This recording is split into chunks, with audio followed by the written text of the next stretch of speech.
오늘 함께 나누실 하나님의 말씀은 시편 101편 1절에서 8절 말씀입니다. 시편 101편 1절에서 8절 말씀입니다. 다 찾으신 줄 알고 한 목소리로 합독하시겠습니다.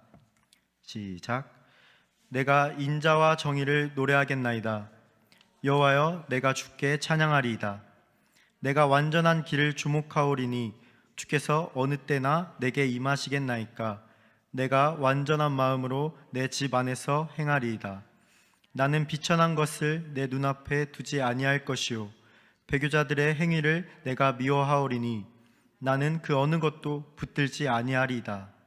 사악한 마음이 내게서 떠날 것이니 악한 일을 내가 알지 아니하리로다.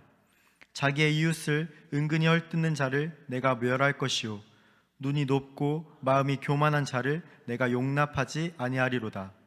내 눈이 이 땅에 충성된 자를 살펴 나와 함께 살게 하리니 완전한 길에 행하는 자가 나를 따르리로다. 거짓을 행하는 자는 내 집 안에 거주하지 못하며 거짓말하는 자는 내 목전에 서지 못하리로다. 아침마다 내가 이 땅의 모든 악인을 멸하리니 악을 행하는 자는 여호와의 성에서 다 끊어지리로다. 아멘. 여기 성도님들께서는 삶에서 무엇인가를 간절하게 바랬던 적이 있으셨습니까? 저는 고등학교를 다닐 때 얼른 졸업해서 어른이 되고 싶다는 생각이 있었습니다. 그런데 막상 고등학교를 졸업하고 나니 그 전에 간절함이 대수롭지 않게 여겨졌습니다. 그 후 군대에 입대하게 되었고 그때는 더욱 간절하게 전역을 하고 싶다는 생각이 있었습니다. 약 2년이라는 시간이 흐른 뒤에 저는 전역을 했지만 오히려 군대에 있을 그때가 저한테는 가장 걱정이 없었던 때라는 생각이 들게 되었습니다. 옛 속담에 이런 말이 있습니다. 일각이 삼추 같다. 이 속담을 풀어 해석해보면 짧은 동안도 3년 같이 생각된다는 뜻으로 그 기다리는 마음이 얼마나 간절한지를 표현하는 그런 말입니다. 이렇듯 저의 짧은 삶만 봐도 조그만 것들이 이렇게도 간절했었던 경우가 많이 있었습니다. 함께 나눈 말씀을 통해서 다윗이 어떠한 결단으로 주님 앞에 갈망하는지 함께 나눠보고자 합니다. 오늘 함께 읽어드린 본문은 하나님께 올려드린 다윗의 결단의 기도, 또 약속의 기도입니다. 다윗은 왕이 된 사람으로서 세상의 많은 것을 누릴 수도 있었던 그런 지위에 있던 사람입니다. 하지만 다윗은 그러한 마음을 품지 않고 도리어 여호와의 통치 방식인 인자와 공의를 노래하겠다고 본문에서 말하고 있습니다. 여기서 노래한다는 말은 갈망한다는 것의 또 다른 표현입니다. 어린 아이들이 무엇인가를 필요로 할 때 그 필요의 대상을 노래한다고 흔히들 말을 합니다. 그렇듯 그 노래한다는 표현이 오늘 본문에서는 내 마음속에 있는 끊임없는 갈망을 표출하는 표현으로 이해되고 있습니다. 그 갈망하는 것, 본문 속에서 다윗이 그렇게 되기를 간절히 소망하는 것이 과연 여호와 하나님 앞에 어떻게 다짐하는 것인지 오늘 함께 나눠보려고 합니다. 먼저 본문 1절 말씀을 함께 살펴보겠습니다. 제가 읽겠습니다. 내가 인자와 정의를 노래하겠나이다. 여호와여, 내가 주께 찬양하리이다. 아멘. 다윗은 왕이 되어서 온 세상의 왕이 되신 여호와를 찬양하여서 여호와 하나님의 통치 방식인 인자와 공의를 노래하겠다고, 즉 갈망하겠다고 하였습니다. 여기서 인자와 공의라는 뜻은 하나님의 통치 방법 중 가장 중요한 두 가지 특징으로 표현이 됩니다. 미가서 6장 8절의 말씀을 살펴보면 사람아, 주께서 선한 것이 무엇임을 내게 보이셨나니 여호와께서 내게 구하시는 것은 오직 정의를 행하며 인자를 사랑하며 겸손하게 내 하나님과 함께 행하는 것이 아니냐. 이 말씀에서 저자는 여호와 하나님께서 정의를 행하며 인자를 사랑하며 라고 말합니다. 그 말씀은 하나님께서 이루시는 그 통치 방법이며 동시에 하나님께서 우리와 함께 하시길 원하시는 방법이라고도 이해가 됩니다. 이렇듯 다윗이 갈망하는 통치의 방법은 이스라엘 백성들을 언약에 따라 성실함과 사랑으로 구원하시고 또 돌보실 뿐만 아니라 세상을 이러한 공평과 정의로 다스리시는 하나님의 통치를 요약한 것으로 해석이 됩니다. 그 모습으로 인하여서 왕의 모습으로서 지키고 따라가야 할 통치 방식에 대해 갈망하는 것입니다. 이어서 2절 말씀으로 그의 갈망에 대한 결심을 보여주고 있습니다. 내가 완전한 길을 주목하오리니 주께서 어느 때나 내게 임하시겠나이까. 내가 완전한 마음으로 내 집 안에서 행하리이다.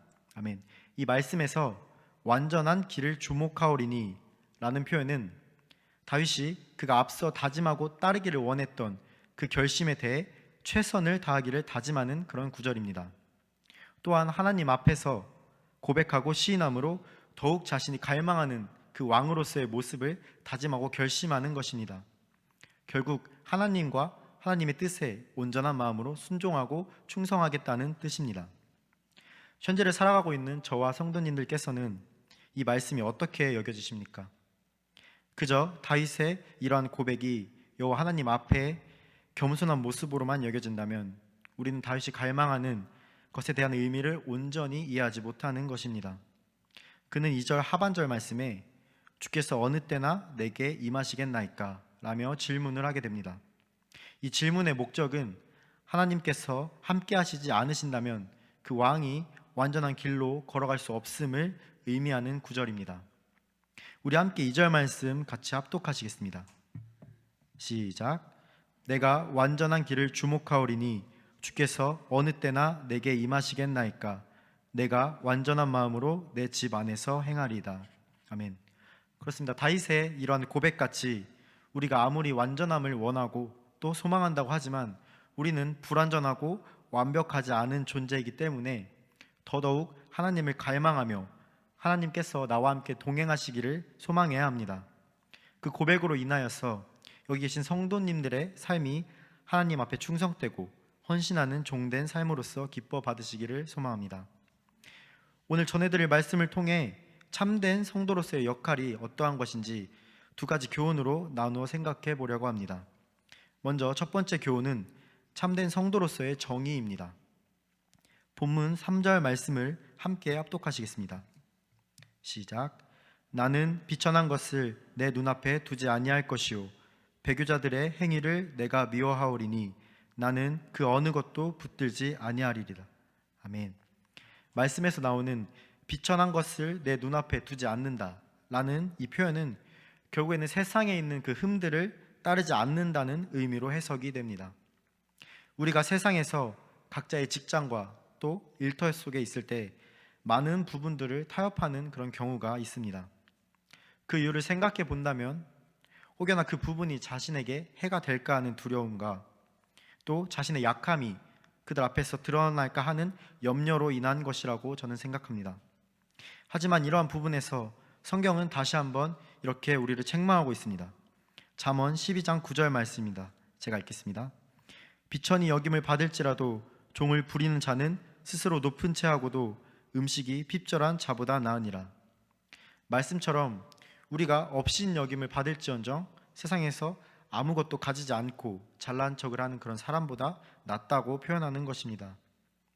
여호와를 경외하는 지혜로운 사람은 세상 사람들이 알아주지 않더라도 내실 있는 삶을 살아가는 사람들이며 또 여호와를 경외하지 않는 어리석은 사람들은 남들에게 그저 큰 소리치고 박해하지만 결국에는 아무것도 이루지 못한 채 살아가는 삶인 것입니다. 다시 본문 3절 말씀으로 넘어와서 우리는 세상의 것과 타협하며 거룩한 신앙인의 모습을 잃지 말아야 할 것입니다. 그 모습으로 인해서 지금껏 주님과 동행하면서 참된 삶을 살아온 것들이 순식간에 무너져 버릴 수도 있기 때문입니다. 이어서 3절 하반절 말씀에 배교자들의 행위를 미워하오리니 라고 고백합니다. 이 고백은 의롭게 여기는 것에 대하여 반역을 행하는 불충한 자들에 대하여 그것들을 배척한다고 다짐합니다. 이는 세상에서 악을 일삼고 여호와 하나님의 말씀을 그저 자신이 취하는 그 이익의 용도로서만 그 이익에 따라서 사람을 배반하는 자들입니다. 또한 여러 가지 상황 속에서 신실하지 못한 이중적인 삶을 살아가는 이들에 대하여 그들을 미워한다고 고백하는 단호한 태도입니다. 이어서 4절 말씀에도 같은 맥락으로 결단합니다. 제가 읽겠습니다. 사악한 마음이 내게서 떠날 것이니 악한 일을 내가 알지 아니하리로다. 이 말씀은 2절에서 나오고 있는 완전한 마음과 정반대되는 의미를 가지고 있습니다. 참된 지도자로서의 정의를 통하여서 악하고 비뚤어진 마음을 저버리고 의를 저버리는 자들을 멀리하겠다는 그의 결심의 표현으로 이해할 수 있습니다. 이러한 다윗의 고백처럼 그 악한 일을 알지 아니하겠다는 결심의 표현이 우리의 삶 가운데 새겨지길 소망합니다. 성경에는 욥이라는 인물이 있습니다. 욥기 1장 1절 말씀에 그는 온전하고 정직하여 하나님을 경외하며 악에서 떠난 자더라 라고 기록되어 있습니다. 그는 흠 없는 삶을 살기를 원했고 또 불의를 행하지 않도록 노력했던 인물 중에 한 명입니다. 우리가 욥처럼 또 다윗처럼 그 다윗의 고백처럼 살기를 원한다면 이것이 우리의 마음을 지키고 악을 알지 못하는 것처럼 멀리하는 삶을 살아야 할 것입니다. 이것이 참된 지도자로서 또 주님을 갈망하며 나아가는 참된 성도로서의 삶이 되는 그런 노력의 결실이 될 것입니다. 두 번째 교훈은 참된 성도로서의 갈망입니다. 다윗은 계속해서 주님 앞에 결단의 고백을 합니다. 본문 5절 말씀 다 같이 함께 합독하시겠습니다. 시작. 자기의 은이 헐뜯는 자를 내가 멸할 것이요 눈이 높고 자기의 마음이 교만한 자를 내가 용납하지 아니하리로다. 아멘. 방금 읽은 말씀에 재미있는 표현이 있습니다.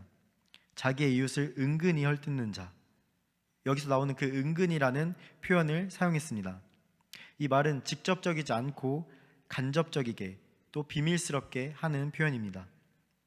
누군가를 비방할 때 흘리는 말로 그 사람을 깎아내릴 수도 있고 또 돌려서 비난할 수도 있습니다. 하지만 이러한 것조차도 하는 자들을 끊어버린다고 고백하는 것입니다. 이러한 행동을 일삼는 사람들은 늘 그들이 속해 있는 공동체를 분열시키고 또 어려운 상황으로 만듭니다. 정말 작은 비방이 그 주변과 공동체를 분열시키는 것입니다. 또한 교만한 자는 하나님의 말씀보다 자신의 법을 따라서 행동하는 그런 자들입니다.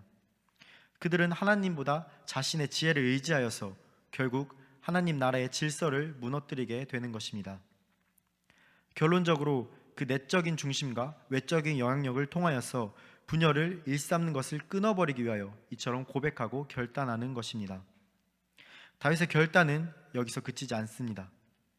그는 자신의 거룩을 위하여서 그 주변과 그 환경까지 거룩할 것을 갈망하고 있습니다. 본문 6절 말씀 제가 읽겠습니다. 내 눈이 이 땅에 충성된 자를 살펴 나와 함께 살게 하리니 완전한 길에 행하는 자가 나를 따르리로다. 아멘. 이렇듯 자신의 곁에 있는 악을 일삼고 불신한 자들이 아닌 충성된 자들과 함께 살아가기를 소망합니다. 갈망하고 있습니다. 결론부터 말씀드리면 스스로만 거룩하다고 끝나는 것이 아닙니다. 자신과 더불어 주변 환경까지 거룩해야 한다는 것입니다. 그로 인해서 여호와 하나님의 통치 방식인 인자와 공의로 지도자의 역할을 감당해야 하는 것입니다. 이렇듯 충성된 자들이 곁에 있어서 함께 일어나가는 것이 세상 속에 흔들리지 않고 스스로의 결심을 지켜나가는 그런 방법입니다. 현재를 살아가는 우리들에게는 혼자서 결심을 지키기에는 어려운 환경이 많이 있습니다. 로마서 8장 28절 말씀에 우리가 알거니와 하나님을 사랑하는 자 곧 그의 뜻대로 부르심을 입은 자들에게는 모든 것이 합력하여 선을 이루느니라. 말씀처럼 역사 속에 그 어떤 일도 하나님의 계획과 섭리의 손길 밖에서 우연하게 일어나는 일은 없습니다.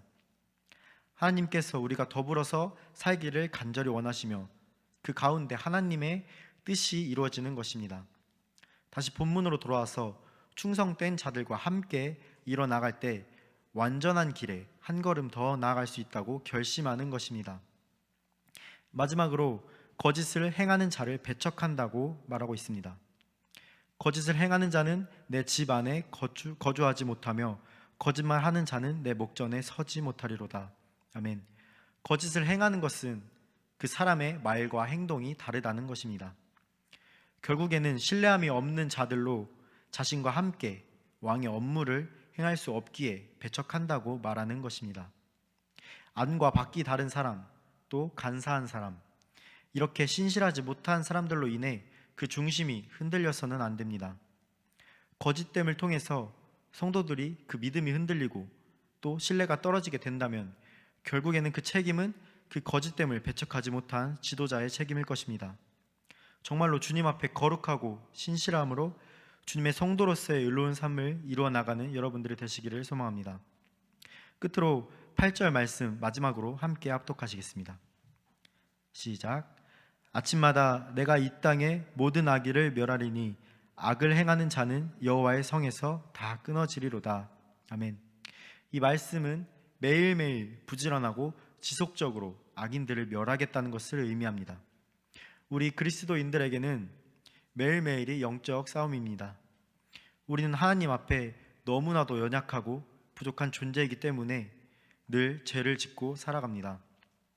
그럼에도 죄에 머무르지 않고 늘 주님만 갈망하며 살아가는 것이 하나님 앞에 충성되고 참된 삶이 되는 줄을 믿습니다. 말씀을 맺겠습니다. 우리는 과연 주님 앞에서 다윗의 고백처럼 우리의 마음을 결단할 수 있겠습니까? 하나님께서는 늘 우리를 부르시고 찾으십니다. 우리는 그런 하나님과 매일매일 함께 동행해야 할 것입니다.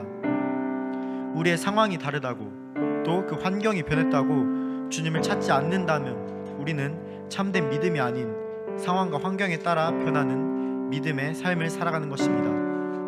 우리가 스스로 연약함을 깨닫고 자신을 의지함이 아닌 항상 하나님만 의지하기를 원합니다. 세상에 타협하지 않고 항상 그 마음의 선함으로 주님 앞에 충성된 성도로서의 삶이 되어야 할 것입니다. 이러한 고백이 오늘 나눈 다윗의 결단의 기도처럼 우리의 삶 가운데 하나님을 향한 갈망의 기도가 되시기를 간절히 소망합니다. 우리가 이 시간 함께 기도하기를 소망합니다. 어쩌면 우리가 주님 앞에 결단하지 못하는 것이 당장의 상황과 어려움 때문이라고 생각하진 않습니까? 하지만 그러한 마음까지도 모두 주님 앞에 내려놓기를 간절히 소망합니다. 나의 나된 것은 다 하나님의 은혜라고 된 것입니다. 그 모든 것이 내가 한 것이 아니라 나와 함께 하시는 하나님께서 행하시는 것임을, 그 은혜임을 고백하여야 합니다. 내 마음에 놓여진 상황과 또 그 환경이 아닌 그 모든 것을 통해서 일하시고 역사하실 주님께 더욱 간절한 마음으로 갈망해야 할 것입니다. 이 고백을 통해서 교회가 회복되고 예배가 회복될 줄을 믿습니다. 이제 결단하여서 다시금 주님의 뜻을 간구하며 참된 성도로서의 삶을 살아갈 수 있도록 주님께 붙들리기를 간절히 소망합니다. 이 모든 기도 제목을 붙들고 주님은 크게 세 번 외치시고 간절히 기도드리겠습니다.